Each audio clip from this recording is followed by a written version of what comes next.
À Londres, des barres d'immeubles ont été construites après la Seconde Guerre mondiale comme une solution de logement abordable. Mais avec le temps, elles se sont dégradées et sont devenues un refuge pour les criminels. Les promoteurs ont commencé à en prendre possession pour les démolir, mais beaucoup de ces bâtiments sont encore là, car il n'est pas facile de déloger les locataires actuels. Un immeuble connu sous le nom de Serenity House sera démoli dès qu'ils auront réussi à expulser les derniers résidents qui vivent au dernier étage. Un soir, un adolescent nommé Nick court aussi vite qu'il peut pour échapper à deux voyous. Il entre dans Serenity House, mais l'ascenseur est en panne, alors il grimpe les escaliers à toute vitesse pour atteindre le dernier étage. Il frappe aux portes et supplie qu'on l'aide, mais les habitants l'ignorent et s'assurent même que leurs portes soient bien verrouillées.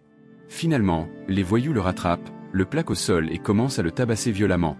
En entendant le vacarme, Becky regarde par le judas et comprend ce qui se passe. Elle essaie d'appeler la police, mais elle est mise en attente.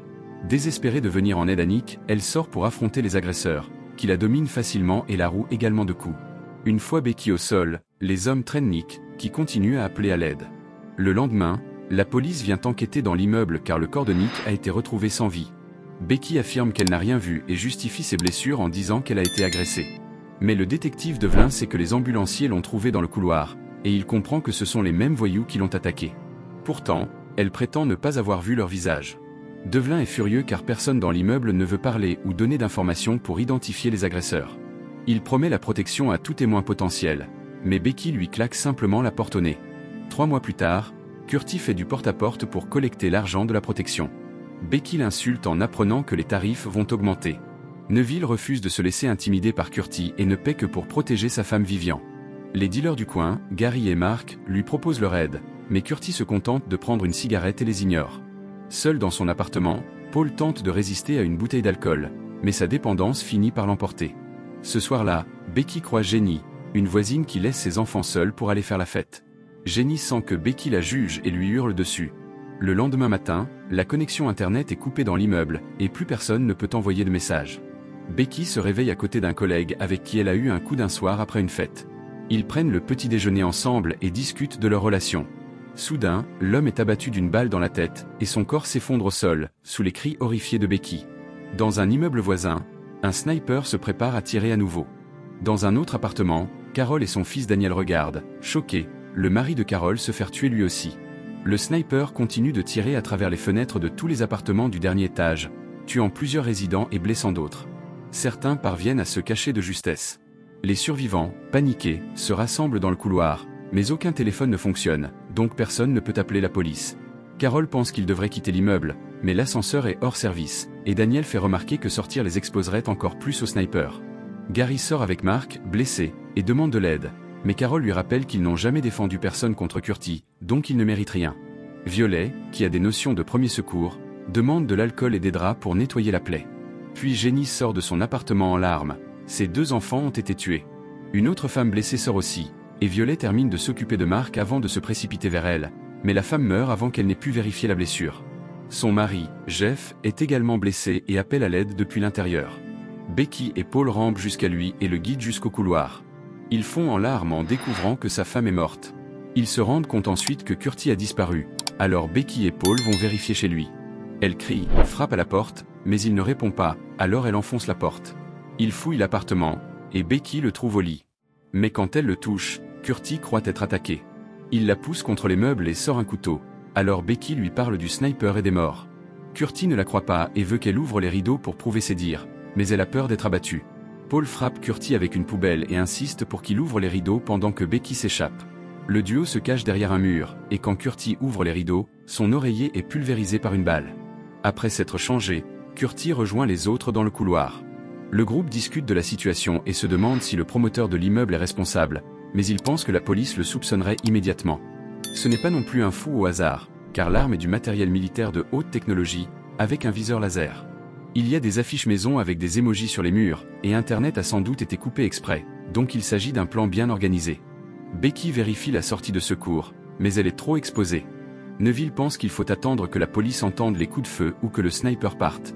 Mais Mark souffre trop et a besoin d'un médecin, alors Becky propose de descendre au rez-de-chaussée et de sortir par l'arrière sans être vue. Curtis veut retourner chez lui attendre, mais Neville l'en empêche en lui rappelant qu'il a été payé pour les protéger. Curtis essaie de l'ignorer, alors Neville le met au sol avec 2 coups de poing, révélant qu'il est un ancien soldat. Becky en profite pour lui donner un coup dans l'entrejambe et déclarer qu'il n'est plus aux commandes.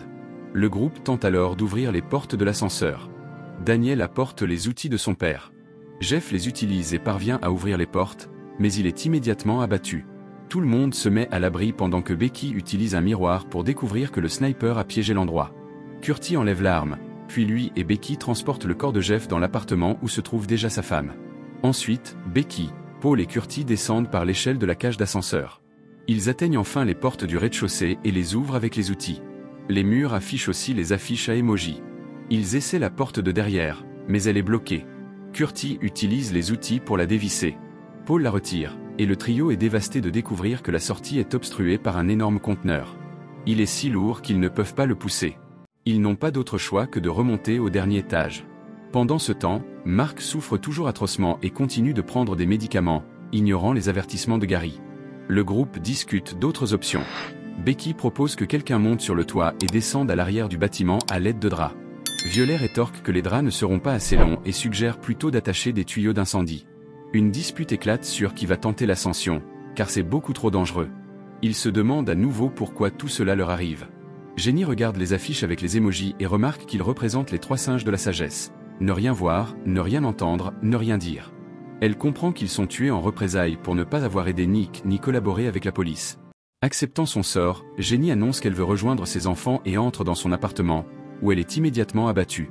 Tout le monde est bouleversé, mais Curtis les traite d'hypocrites car ils ont tous jugé Jenny pour la façon dont elle élevait ses enfants bruyants. À la tombée de la nuit, Carol suggère d'éteindre toutes les lumières et de sortir discrètement. Les autres rétorquent que le sniper a sûrement une vision nocturne. Curtis remarque que les émojis sont non seulement sur les murs, mais aussi peints spécifiquement sur la porte de Gary et Mark. Le duo prétend ne rien savoir, mais Curtis les force à entrer dans leur appartement pour parler. Il verrouille la porte, puis hurle contre eux pour leur négligence, les accusant d'avoir tué Nick.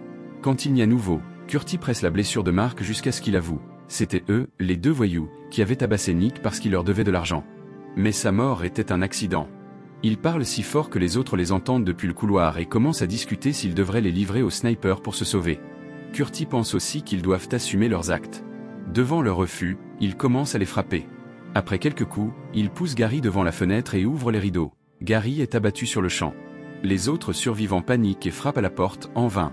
En voyant Mark tenter de ramper pour fuir, Curtis l'attrape, le frappe, puis le plaque contre la fenêtre, où il est tué lui aussi. Curtis prend une gorgée d'alcool, jette les affiches sur leur corps et retourne dans le couloir pour annoncer ce qu'il a fait. Il défend sa décision lorsque Becky l'accuse. Carol pense que tout est fini et tente de partir avec Daniel. Les autres essaient de l'en empêcher car rien ne garantit que le sniper ait cessé de tirer. Becky essaie de lui faire entendre raison, mais Carol lui répond qu'elle ne peut pas comprendre ce que c'est que de perdre un être cher, puisqu'elle a juste perdu un compagnon de lit. Becky lui donne une gifle. Le groupe bloque la sortie de secours et convainc Carol de laisser au moins Daniel derrière elle. Suivant le conseil de Curtis, Carol sort un bras d'abord. Comme rien ne se passe, elle s'aventure dehors. Aucun tir. Elle commence à descendre l'escalier et Daniel la suit, avant que les autres n'aient le temps de réagir. Ils descendent tous en courant jusqu'à la porte arrière. Daniel utilise l'interphone pour dire au groupe qu'ils vont bien. Mais dès que Carol fait quelques pas de plus à l'extérieur, le sniper la tue. Daniel, terrifié, saisit une plaque de métal pour se protéger et tente de fuir. Mais le sniper lui tire dans la main pour qu'il la lâche, puis l'abat lui aussi. Becky veut maintenant mettre en œuvre son plan d'escalade du toit. Paul lui demande de rester, car elle est la seule à avoir un peu de jugeote et il se porte volontaire. Il explique qu'il n'a personne dans sa vie, et Becky le serre dans ses bras pour le remercier. Le groupe commence à attacher les tuyaux d'incendie entre eux, mais il s'arrête en voyant que Paul tremble. Il avoue n'avoir rien bu depuis 24 heures, ce qui l'affecte. Curtis lui donne du whisky et Paul boit jusqu'à se sentir mieux. Ensuite, Curtis brise le cadenas de la porte du toit avec un marteau. Violet l'ouvre, et se fait abattre immédiatement par une autre arme cachée. Elle meurt dans les bras de Neville, en larmes. Les autres rampent jusqu'au toit et attachent la mangra au tuyau. Paul saute aussitôt et commence à descendre. Au début, tout semble bien se passer, mais rapidement le sniper tire sur le tuyau. Curtis sort de sa cachette pour faire diversion, mais ce n'est pas suffisant. Le sniper continue de tirer jusqu'à ce que le tuyau cède et que Paul tombe, se tuant dans sa chute. Becky craque et Curtis doit la retenir pour qu'elle ne soit pas vue. Ensemble, ils se replient dans le bâtiment. Furieuse, Becky annonce qu'ils vont brûler l'immeuble. Elle espère que quelqu'un verra les flammes et appellera les secours. Comme ils ne sont pas sûrs de survivre, les 3 derniers survivants décident de partager un dernier repas avec du vin. Le matin venu, Becky et Neville commencent à descendre par la cage d'ascenseur pendant que Curtis verse de l'huile dans chaque appartement. Une fois Becky et Neville en sécurité au rez-de-chaussée, Curtis met des objets métalliques dans le micro-ondes et l'allume. Il allume aussi la gazinière. Enfin, il enflamme un journal et le jette sur l'huile. Alors qu'il marche dans le couloir, le micro-ondes explose. Une deuxième explosion, bien plus forte, secoue l'immeuble et peut être vue par la fenêtre. En descendant l'échelle, une vis lâche et Curtis tombe. Il survit mais se casse la jambe. Becky et Curtis utilisent une chemise et une ceinture pour bander la jambe blessée. Au dernier étage, les flammes se propagent rapidement, libérant une épaisse fumée. Le promoteur et son assistant arrivent, mais leur téléphone ne fonctionne pas non plus. En sortant de leur voiture pour vérifier les corps, ils sont eux aussi abattus. Cette fois, le sniper est juste à côté d'eux. Becky entend tout ce vacarme et ordonne à Neville de porter Curtis dans un appartement, pendant qu'elle se cache au sommet de l'ascenseur. Le sniper lance une grenade fumigène dans le couloir et entre pour fouiller. Une fois assez éloignée, Becky sort discrètement et quitte l'immeuble. Dans la voiture du promoteur, elle trouve un pistolet à clous et retourne à l'intérieur pour l'utiliser contre le sniper. Elle lui tire dessus, mais il réplique et la blesse à l'épaule. Neville et Curtis profitent de l'occasion pour l'attaquer, faisant tomber son arme. Becky le braque avec le pistolet à clous, et Neville enlève son masque. C'est le détective Devlin. Il dit qu'ils méritaient tous de mourir pour ne pas avoir aidé à faire justice. Becky et Neville le frappent en parlant des enfants de génie, innocents et bien trop jeunes. Curtis essaie de calmer Becky, lui rappelant qu'elle ne sera plus jamais la même si elle tue quelqu'un. Devlin profite de la distraction pour électrocuter Neville, puis lutte avec Becky pour l'arme. Il la maîtrise facilement. Curtis tente aussi de l'attaquer, mais il est trop blessé. Devlin le neutralise. Alors qu'il s'apprête à tirer sur Becky, elle sort le pistolet à clous et lui tire dans la tête, le tuant sur le coup. Les trois survivants peuvent enfin quitter l'immeuble au son des sirènes des pompiers.